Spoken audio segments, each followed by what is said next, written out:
Bismillah, ada yang berkata, masa takut sama virus corona sampai haji dan umroh serta sholat jamaah dilarang? Pertanyaannya, bagaimana menasihati orang yang berpandangan seperti ini? Syariat menyuruh kita untuk melakukan sebab, untuk menempuh sebab-sebab. Ini perintah syariat. Jadi jamaah sekalian, ketika kita berusaha untuk menghindar dari penyakit corona, pada hakikatnya kita sedang menjalankan perintah syariat Allah Azza wa Jalla. Ya, disebutkan dalam banyak hadis. Di antaranya Rasulullah SAW bersabda, "Wa firra minal majdzum kama tafirru minal asad." Larilah kamu dari orang yang terkena penyakit kusta sebagaimana kamu lari dari singa. Jadi Rasulullah SAW menyuruh kita bersungguh-sungguh menghindari sebab terjerumusnya kita di dalam penyakit. Iya. Bahkan Nabi SAW memerintahkan untuk lockdown. Beliau bersabda, "Idza sami'tum bihi bi ardin fala taqdamu alaih." Kalau kalian mendengarkan terjadi wabah taun di satu negeri, jangan kalian datang ke sana. Wa idza waqa'a bi ardin wa antum biha fala takhruju firaran minhu. Dan apabila kalian berada di satu negeri dan terjadi penyakit taun, janganlah kalian keluar untuk lari darinya.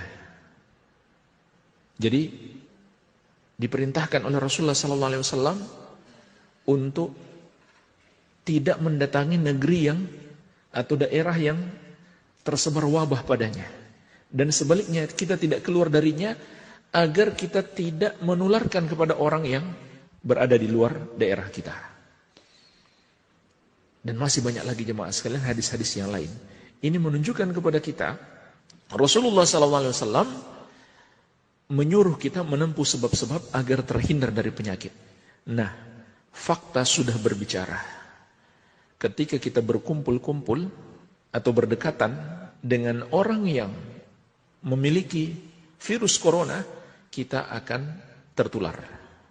Oleh karena itulah para ulama besar di masa ini dari berbagai negeri menjelaskan bahwa hukum syariat dalam hal ini adalah tidak boleh berkumpul-kumpul atau melakukan kegiatan yang mengharuskan kita bersama kaum muslimin yang lain, termasuk dalam beribadah.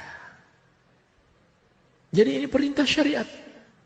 Dan Allah telah melarang kita menjerumuskan diri kita sendiri dalam kebinasaan.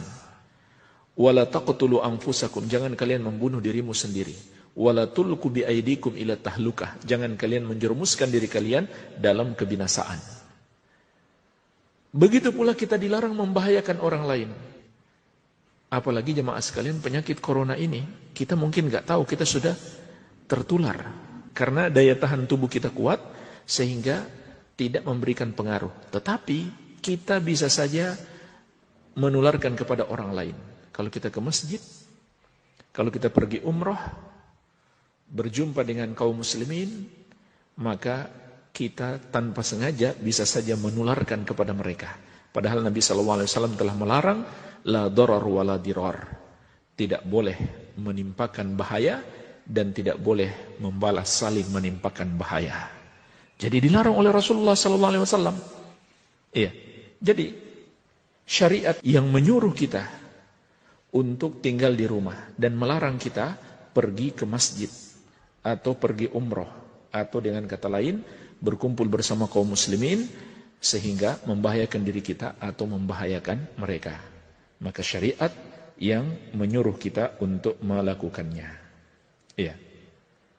Oleh karenanya jemaah sekalian, ketika safar yang sangat berat di masa Rasulullah SAW, beliau dan para sahabat melakukan safar yang sangat berat. Maka beliau pun berbuka puasa. Beliau mendengarkan ada kaum muslimin yang masih berpuasa. Kata beliau SAW, mereka itu adalah orang yang bermaksiat, mereka itu adalah orang yang bermaksiat. Subhanallah, padahal mereka berpuasa loh.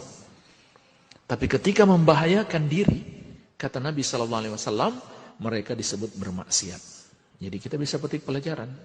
Kita melakukan ibadah dan membahayakan diri kita, maka dilarang di dalam syariat. Apalagi membahayakan orang lain, ya dosanya lebih besar lagi. Dan walhamdulillah syariat memberi kemudahan kepada kita. Kita boleh sholat di rumah. Dan kalau kita nggak bisa haji atau umroh, maka jika kita punya niat yang kuat, kita tetap dapat pahalanya. Apalagi kita sudah punya kebiasaan. Orang yang sudah biasa sholat berjamaah, kemudian dia tidak bisa menghadiri masjid, maka Nabi SAW bersabda, "Idza maridal abdu aw safara, kutiba lahu ma kana ya'mal muqiman sahihan." Apabila seorang hamba sakit atau melakukan safar, tetap ditulis pahala baginya yang biasa dia kerjakan ketika mukim lagi sehat. Jadi ini harap dipahami dengan baik. Wabillahi taufik. Wassallallahu ala nabiyina Muhammadin wa alihi wasallam.